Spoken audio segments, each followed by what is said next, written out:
प्राथमिककालीन पुराना कवि र कविताको सन्दर्भमा आज हामी भानुभक्त आचार्यसम्म आइपुगेका छौँ। कवि भानुभक्त आचार्यको नाम नसुन्ने त नेपाली साहित्यमा सायद कोही छन् जस्तो अब त लाग्दैन। आदिकवि भानुभक्त आचार्य, साना साना केटाकेटी पनि नाम सुनेकै हुन्छन्। त भानुभक्त आचार्यको असाध्यै छोटो परिचय र उनका पुराना केही एक दुईटा कविताहरू आज हामी यहाँ सुन्नेछौँ। तनहुँ जिल्लाको रम्गा भन्ने ठाउँमा सम्वत 1871मा पिता धनञ्जयबाट यिनी जन्मेका थिए। बाजे श्रीकृष्ण आचार्यका रेखदेखमा उनले आफ्नो सुरुको शिक्षा प्राप्त गरेका थिए र उनले अध्यात्म रामायणलाई एकदमै श्लोकबद्ध गरी नेपाली जनजीवन अनुकूल अनेक मौलिकता समेत थप गरी नेपाली रामायण रचना गरे।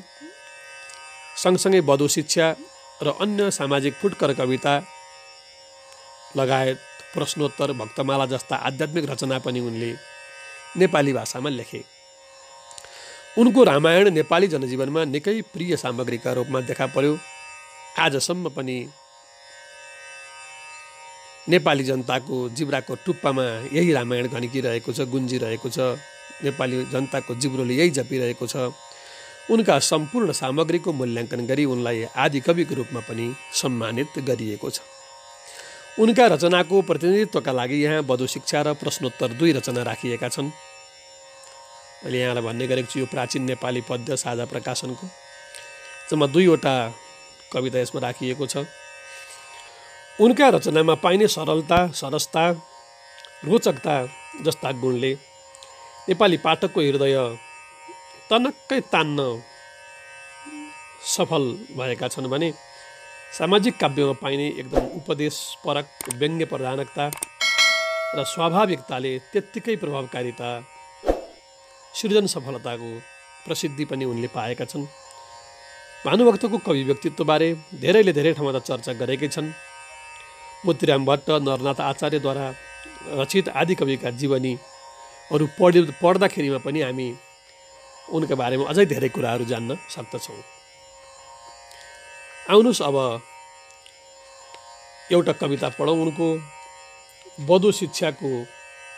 बधु शिक्षाबाट प्रस्तावना पढौँ एउटा, अनि त्यसपछि उपदेश र अनि प्रश्नोत्तरमाला कविता पनि आज हामी यही सुन्नेछौँ। बधु शिक्षाबाट प्रस्तावना। एक थोक भन्छु नमान्नु दुःख मनमा, हे मित्र तारापति, तिम्रा यी जति छन् जहानहरू त जुझ्ने रह्या छन् अति। सुने दन्त बजान आज घरको कर गर्याको तसै, भर रात जाग्रत झैँ भयो मकनता लागेन खा कसै। धन इज्जत घर बार देख्छु बढिया, छैनन् कुनै चिज कमी। बुहारी यदि कर्कसा हुन गया, क्या घर गरौला तिमी। साह्रै झोक उठ्यो मलाई र बधु शिक्षा बनाया पनि, यसले पत्नी बुहारी छोरीहरूको तालिम गरौला भनी। हुन त म अतिथि हुँ यस बिनु क्या छ खाँचो, तर पनि म त भन्छु मित्र हौ जानी साँचो। घर चतुरै गर्छन् बुद्धिमानले अगाडि, बखत चुकिदिँदामा हुन्छ कहाँ पछाडि। यो उनको बधु शिक्षाको प्रस्तावना हो। सुरुमा आफूले भूमिका प्रस्तावना यति लेखे, त्यसपछि बधु शिक्षा लेखे। मित्र तारापतिकोमा एक दिन पाहुन लाग्न जाँदाखेरिमा त्यहाँका गनगन कथासाहरू, अनेक किसिमका महिलाहरूका विविध कुराहरू सुन्दाखेरिमा रातभरि भानुभक्तलाई निन्द्रा नलागेपछि अनि उनले उपदेशको रूपमा बधु शिक्षा तयार गरेका हुन्। उति बेलाको जमाना महिलाहरूको अवस्था समाजमा के थियो, पुरुषहरूको अवस्था समाजमा के थियो, हामीले यो कविता सुन्दा, यो कविता पढ्दा त्यतिखेरको समाजलाई पनि ख्याल गरेर मात्रै विश्लेषण गर्नुपर्ने हुन्छ। साहित्य समालोचनाको विश्लेषण गर्दाखेरिमा कृतिपरक, समाजपरक यी कुराहरूलाई पनि हामीले ख्याल गर्नुपर्ने हुन्छ। तत्कालीन समाजको लागि कवि भानुभक्तले जुन उपदेश दिएका थिए त्यो त्यतिखेरको समाजको लागि ठिक मानिन्थ्यो। अहिले आएर हेर्दाखेरिमा नारीवादी दृष्टिकोणबाट हेर्दाखेरिमा कतिपय ठाउँहरूमा यहाँ महिलाहरूलाई ओच्याइएको खसालिएको जस्तो पनि देख्न सकिन्छ। तर यसलाई हामीले पुरानो आँखाले हेर्ने र पुरानै कानले सुन्ने प्रयास गरौँ। ल आउनुहोस्, भानुभक्तको बधु शिक्षा। प्रातः कालमा उठेर पहिले ध्यान ईश्वरैको गरून्, सो ईश्वरपति हुन् भनेर पछि त्यो भक्तिपतिमा धरुन्। भक्तिले पति ईश्वरै भनी बुझुन्, पाउ तलैमा परुन्। पूजा हो पतिको भनेर घरका काममा अगाडि सरुन्। झटपट स्नान गरेर शुद्ध जलले सब देह निर्मल गरी, जस्तो पुग्दछ सोही माफिक असल धोती कटीमा धरी। सासूका चरणारविन्द युगमा पुजेर पाउ परुन्, पहिले काम गरौँ क्या अराउनु हवस् यो ताहीँ बिन्ती गरून्। मैले काम गरौँ क्या अराउनु हवस् यो ताहीँ बिन्ती गरून्। मान्ने छन् घरका सबै जतिजना तिनलाई ढोग भेट गरी, चाकरलाई हराउनु खुसी हुँदै मिठा वचनले गरी। माटो पानी खराउ औटन रुमाल धोती दती उन धरी, स्नान गर्ने अखडा जहाँ छ तहीँ गई राखुन् तयारी गरी। पूजाको सरजाम गरून् पति पूजा गर्छन् प्रभुको भनी, पूजामा खतडा कदापि नपरोस् कौनै कुराले पनि। कस्तै अलमलमा रहोस् घरमा आया जगाया अलक, जोगी जङ्गमले भन्या मुठी दिनु ढिला नगर्नु पलक। घर सब झारी बढारी नित्य त्यसले लिप्तै र पोत्तै रहोस्, चाकर सब थलिया गया कहीँ भन्या आफै तयारी रहोस्। स्वामीका चरणारविन्द युगको जल भक्तिले पान गरून्, निर्मल देह गराउनाकन उजल केही शरीरमा छरुन्। जो इच्छा पतिको छ सो बुझी उसै माफिक सबै काम गरून्, जुन थान हो चिजको उही लगी उचित राख्ने स्वभाव पो धरुन्। स्त्रीको खाली निधार कदापि नरहोस्, खाली निधार भई जति गर्छन् कर्म फलै हुँदैन तिनका टिको लगाया जति।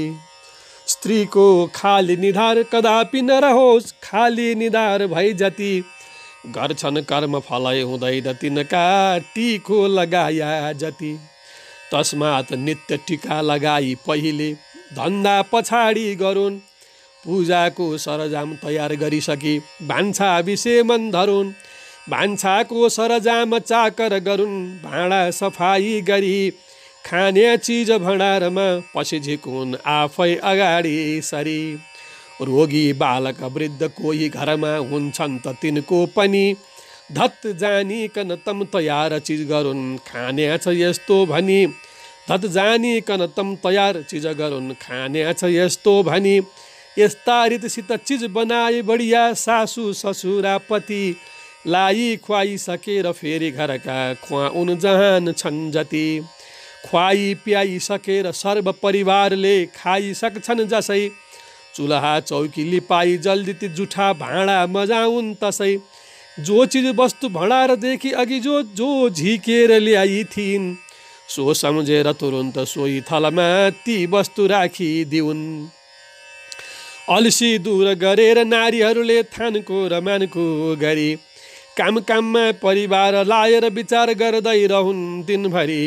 धागा बत्ती समेत काती टपरी दुना बोहो तापनि, सिनका साफ छिरेर राखनु अनि चाहिन्छ काममा भनी। पूजा व्रतादिहरूका जति तिथि पर्छन्, सम्झेर गर्नु नभुलिकन पाप हर्छन्। ठुलो व्रतै पनि सेवन गर्नलाई, केही छैन फेरि अरू निश्चय नारीलाई। रोगी बालक वृद्ध सामु ससुरा जेठाजु देवर पनि, फुपू सासु अमाजु नन्द जति छन् खान्छन् यी खाजा जति। सबको हित घत जानी नित्य दिनमा खाजा बनाइदिउन्, यस रीतिले अति खुस बनाई परिवार सबलाई हातमा लिउन्। सौताको रिस गर्नु पाप छ बहुत एकै दुवैका पति, मर्दामा पनि जानु पर्छ जसले मिलेर सँगै सती।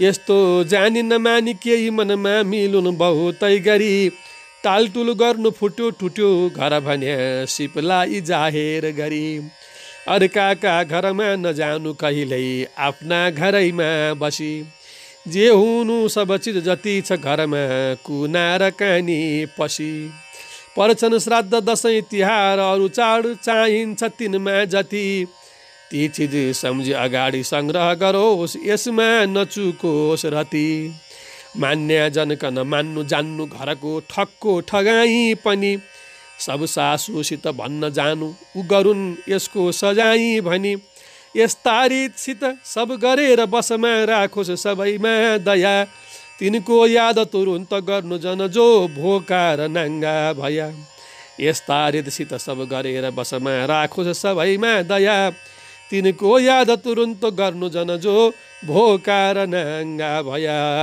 तिनको याद तुरुन्त गर्नु जन जो भोका र नाङ्गा भया। पुराना कवि र कविताबाट कवि भानुभक्तको बधु शिक्षा।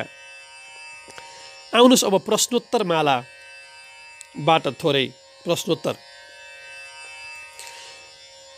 अपार संसार समुद्रमा डुब्या शरण कुन्छ मलाई यहाँ चाँडो कृपाले अहिले बताऊ श्रीकृष्णको पाउँछ मुख्य नाउ। प्रश्न पनि आफै उत्तर पनि आफै है। कुन हो सदा बन्धनमा पर्याको जसले त यो मन सुखमा धर्याको मुक्ति भन्या कि त पदार्थ कुन हो वैराग्य भन्नु चिज जान्नु जुन हो ठुलो नरक कुन छ भनेर मान्नु यही शरीरै छ भनेर जान्नु कस्तो स्वभाव स्वर्ग भनेर जान्नु तृष्णा छुट्या स्वर्ग भनेर मान्नु कुन ज्ञान छ ठुलो भनी लिनु पर्ने वेदान्तको ज्ञान छ दुःख हर्ने कुन हो सहज मोक्ष गराइदिने ज्ञान हो अरूको किन नाम लिने कुन मूल ढोका छ नरक कि नारी लान्छे नरक मोह ठुलो फिजारी कुन धर्म हो स्वर्ग पुर्याइदिने त्यस्तो अहिंसा छ बुझेर लिने सुत्ने सुखै पूर्वक आदमी कुन हो समाधि लाइरहने त जुन हो जागा कौन हो कसरी उजान्ने जो सत असतको छ विवेक गर्ने कसलाई हो शत्रु भनेर जान्नु आफ्ना दशै इन्द्रिय शत्रु मान्नु कसलाई खुब मित्र भनेर मान्नु जित्या तिनै इन्द्रिय मित्र जान्नु दरिद्र नाउ नरमा छ कसको विशाल तृष्णा घरमा छ जसको कुन हो धनी सब नरले कयाको सन्तोषले जो छ खुसी रयाको जिउँदै मर्याको भन्ने नाम त कसको उद्यम बिना बित्दछ काल जसको अमृत सरी कुन छ भन्या निराशा पासा कौन हुन् ममतै छ पासा को छन् सुरा झैँ अति मोह गर्ने स्त्री जान्नु जस्तै गरी चित्त हर्ने कसलाई विद्वानहरू तुच्छ भन्छन् जो काम देवका बसमा रहन्छन् मृत्यु भन्याको भन आज कुन हो औजस भन्याको तिमी जान जुन हो कुन हो सबैले गुरु भन्नु पर्ने जो हो हितैको उपदेश गर्ने कुन हो सबैले गुरु भन्नु पर्ने जो हो हितैको उपदेश गर्ने। पुराना कवि र कविताबाट कवि भानुभक्तको हामीले बधु शिक्षा र प्रश्नोत्तर माला 2वटा कविता पढ्यौँ। हस्त सँगै रहिरहनु होला। अरू पनि केही पुराना कविका कविताहरू बाँकी छन्, हामी फेरि पछि सुन्नेछौँ। जय होस्।